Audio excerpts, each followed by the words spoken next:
வணக்கம். ஓஷோ உலகம். ஓஷோ தன்னுடைய நூலில் ஒரு மிகச்சிறந்த விஷயத்தை சொல்கிறார். என்ன அப்படின்னா, ஆதிகால மனிதர்கள் அப்படிலாம் இருக்காங்கல்ல, அவங்க அந்த காலத்தில் கடுமையாக உழைத்தார்கள். அவங்க காலையிலிருந்து இரவு வரை உழைத்தால் மட்டுமே அவர்கள் உணவு சாப்பிட முடியும், தங்களுடைய வாழ்க்கையை நடத்த முடியும், உயிருடன் அவர்கள் இருக்க முடியும். அப்படிப்பட்ட கடுமையான உழைப்பாளிகளாக அந்த காலத்தில் வனங்களில் வாழ்ந்த மனிதர்கள், ஆதிகால மனிதர்கள் இருந்தார்கள். இப்போ காலப்போக்கில் எந்திரங்கள்லாம் கண்டுபிடிக்கப்பட்டு அப்படின்றதெல்லாம் வந்துருச்சுல்ல. அப்படிலாம் வந்த பிறகு நம்முடைய வேலைகள் பெரும்பாலும் எந்திரங்களின் கைகளுக்கு சென்று விட்டது. அப்படி வரும்போது இன்றைக்கி மிஷின்ஸ் தானே வேலையெல்லாம் நிறையா பார்த்துக்கிட்டு இருக்கு. மனிதர்கள் செய்யக்கூடிய வேலைன்றது குறைஞ்சி போச்சு.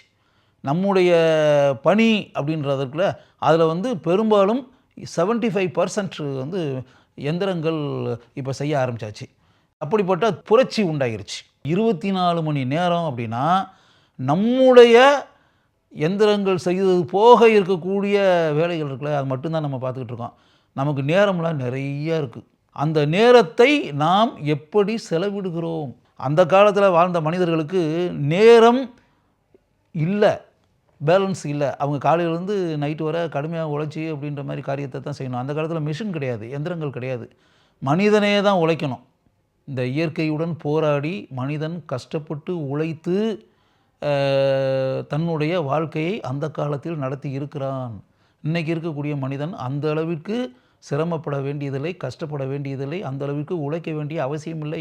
எந்திரங்கள் செய்தது போக மீதி இருக்கக்கூடிய வேலையைத்தான் நீங்கள் செய்கிறீர்கள். எந்திரங்களோடு சேர்ந்து நீங்களும் வேலை பார்த்துக்கிட்டு இருக்கீங்க. அதான் உண்மை. உங்கள் கூட எந்திரம் வேலை செய்யலை, எந்திரங்கள் கூட நீங்கள் ஜாயின் பண்ணிக்கிறீங்க. அது 75% அந்த வேலையை செஞ்சிருது, நீங்கள் 25% பண்ணுறீங்க. You are only operating the machine.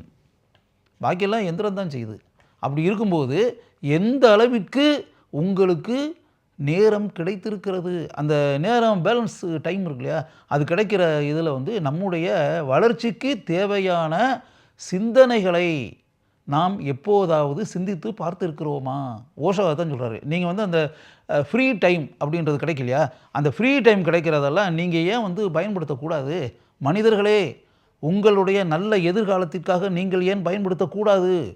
உங்களுடைய உன்னதமான வாழ்க்கைக்கு நீங்கள் ஏன் பயன்படுத்தக்கூடாது?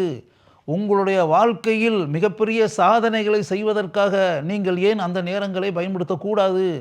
நீங்கள் எல்லாருமே அப்படின்னா உங்களுக்குள்ள ஒரு இன்னர் ஜேர்னி அப்படின்றாரு. சரீரத்திற்குள், மனதிற்குள், மூளைக்குள் ஒரு இன்னர் ஜேர்னி, உள்நோக்கி பயணம் அப்படின்றது நீங்கள் எல்லாமே செய்யணும் அப்படின்றார். நீங்கள் பயணம்னா வெளியே போகிறது மட்டும்தான் பயணமா? வெளியே நடந்து போகிறதோ, ஆட்டோ ரிக்ஷாவில் போகிறதோ, கார்களில் பயணிப்பதோ, பேருந்தில் பயணிப்பதோ, ரயிலில் பயணிப்பதோ, விமானத்தில் பயணிப்பதோ அது மட்டுமே பயணமா? அது வெளி உலகத்திற்கு தெரியக்கூடிய பயணங்கள் அவை. இவற்றையெல்லாம் தாண்டி உள்ளுக்குள் பயணிப்பது, உங்களுடைய சரீரத்திற்குள் பயணிப்பது, உங்களுடைய மனதிற்குள் பயணிப்பது, உங்களுடைய இதயத்திற்குள் பயணிப்பது, உங்களுடைய மூளைக்குள் பயணிப்பது. அதுக்குள்ளே நீங்கள் ஒரு ட்ராவலிங் போகணும். உள்ளே போனீங்கன்னா தான் உங்களுக்குள்ள, உங்கள் மனசுக்குள்ளே, உங்கள் இதயத்துக்குள்ளே, உங்கள் மூளைக்குள்ளே, உங்கள் உடம்புக்குள்ளே உங்கள்கிட்ட என்னென்ன திறமைகள்லாம் இருக்குன்றதை உங்களால் கண்டுபிடிக்க முடியும். உங்கள்கிட்ட டேலண்ட் இருக்குன்றதை நீங்கள் எந்த காலத்தில் கண்டுபிடிச்சிருக்கீங்களா? அந்த ப்ரோக்ராம் இப்போ நீங்கள் பார்த்துக்கிட்டு இருக்கீங்களா? நீங்கள் என்ன திறமை இல்லாத ஆளுகளா? எல்லாருக்கும் இருக்கிற மாதிரி உங்கள் எல்லாருக்குமே ஏகப்பட்ட திறமைகள் இருக்குது. ஆனால் உங்கள்கிட்ட இப்படிப்பட்ட திறமைகள் இருக்கின்றன என்பதை எப்போதாவது நீங்கள் உங்களுக்குள் பயணித்து கண்டுபிடித்திருக்கிறீர்களா? உள்ளே பயணம் செய்யுங்க, இன்சைட் ஜேர்னி போங்க. ஓஷோ சொன்னது மாதிரி உள்ளே போனீங்கன்னா தான் உங்கள்கிட்ட இப்படிப்பட்ட நினச்சி பார்க்க முடியாத டேலண்ட் இருக்குன்றதே உங்களுக்கே தெரியும். அந்த டேலண்ட் இருக்குன்றதை நீங்கள் கண்டுபிடிச்ச பிறகு தான் அந்த டேலண்டெல்லாம் எப்படி பயன்படுத்தி வாழ்க்கையில் மிகப்பெரிய காரியங்களை செய்வது, மிகப்பெரிய சாதனைகளை புரிவது அப்படின்ற எண்ணமே உங்களுக்கு உண்டாகும். அப்படி உண்டாக வேண்டும் என்றால் நீங்கள் உங்களுக்கு இருக்கக்கூடிய, எஞ்சி இருக்கக்கூடிய அதிகமான நேரங்களை, டைம் இல்லை அப்படிலாம் சொல்லாதீங்க. இல்லைங்க அதுக்கெல்லாம் நேரமே கிடையாதே, அதுக்கெல்லாம் டைமே இல்லையே அப்படின்னு அதெல்லாம் பேசாதீங்க. டைமெல்லாம் நிறைய இருக்குது, உங்களுக்கு அது தெரியலை. அந்த நேரத்தெல்லாம் நீங்கள் வெட்டித்தனமான காரியங்களில் 10 பைசாவுக்கு பிரயோஜனம் இல்லாத விஷயங்களில் செலுத்தி உங்களுடைய பொன்னான நாளை, பொன்னான தருணங்களை வீணாக்கி கொண்டிருக்கிறீர்கள் அப்படின்றதான் உண்மை. அதை தனியாக உட்காந்து நீங்கள் சிந்திச்சு பாருங்கள். 24 மணி நேரத்தில் நீங்கள் உருப்படியான காரியம் எவ்வளோ காரியம் பண்ணியிருக்கோம், பயனுள்ள விஷயங்கள் எவ்வளோ பண்ணியிருக்கோம், வெட்டித்தனமான விஷயங்களை எவ்வளோ பண்ணியிருக்கோம், எவ்வளவு மணி நேரங்களை நாம் வீணாக்கி இருக்கிறோம் அப்படின்ற மாதிரி யோசிச்சு பாருங்கள்.